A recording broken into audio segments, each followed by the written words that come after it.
Comme nous le voyons dans le dernier chapitre, Jean avait une vision encore plus grande qu'en Apocalypse 4 et 5. Il fut montré la gloire de l'agneau sur le trône. Naturellement, c'était merveilleux en soi-même. Mais la vision était rattachée au message du jugement et des tribulations qui suivent. Les chapitres 6 à 20 contiennent ces messages et leur relation avec la vision des chapitres 4 et 5 est importante. Cette vision depuis le trône nous révèle que la vision des événements terrestres qui suivent est céleste et que c'est l'agneau sur le trône qui les régit entièrement. Quel réconfort la révélation de ce fait apporte à nos cœurs quand nous voyons les terribles jugements de Dieu qui commencent à venir. Finalement, dans le chapitre 21, il est montré à Jean la cité sainte, la nouvelle Jérusalem, ayant la gloire de Dieu.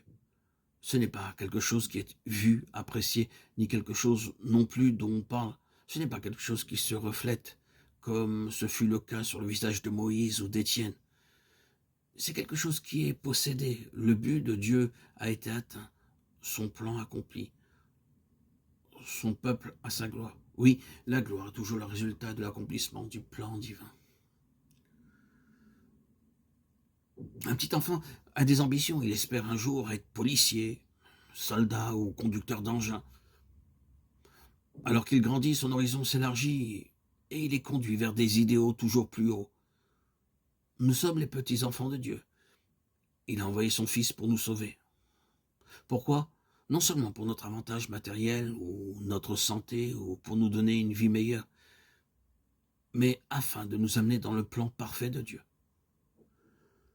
D'abord, notre compréhension de ce fait est petite et limitée, mais par sa grâce, cela commence à se faire jour en nous. Beaucoup marchent, hélas, pendant longtemps avec une idée enfantine de leur vie spirituelle. Nous avons besoin d'entendre la voix de Dieu afin que nous puissions entrer dans le plan de Dieu et trouver notre place dans la structure de la maison de Dieu. Dieu veut des hommes et des femmes qui s'appliquent eux-mêmes de tout leur cœur à cela. David pouvait dire au sujet du plan du temple, c'est par un écrit de sa main que l'Éternel m'a donné l'intelligence de tout cela. 1 Chronique 28, 19. Ceci est aussi possible aujourd'hui si nous prenons les Écritures au sérieux, en comptant sur le Saint-Esprit pour nous instruire. Puis, de nouveau, dans 1 Chronique chapitre 29, nous est relaté la contribution du peuple à l'édification du temple. Et au verset 8, il est dit « Ceux qui possédaient des pierres les livrèrent pour le trésor de la maison de l'Éternel. » Rien n'était personnel. Chaque chose fut mise à la disposition de Dieu, même si cela coûtait personnellement. Et il avait le meilleur de tout. Cela arrive lorsque le divin modèle gouverne chaque chose. Les craintes et les épreuves des batailles par lesquelles ils étaient passés, les peines et les efforts qu'ils avaient subis pour rassembler ce trésor, tout fut oublié dans la joie de l'apporter dans la maison de Dieu. Laissez-moi être bien clair à ce sujet. Je ne parle pas de la décoration des bâtiments terrestres ou des contributions à des institutions terrestres. Là-dessus, le verdict de Dieu est Kabod, la gloire est bannie. 1 Samuel 4, 21. Non. Les trésors dont il est parlé ici sont des pierres vivantes.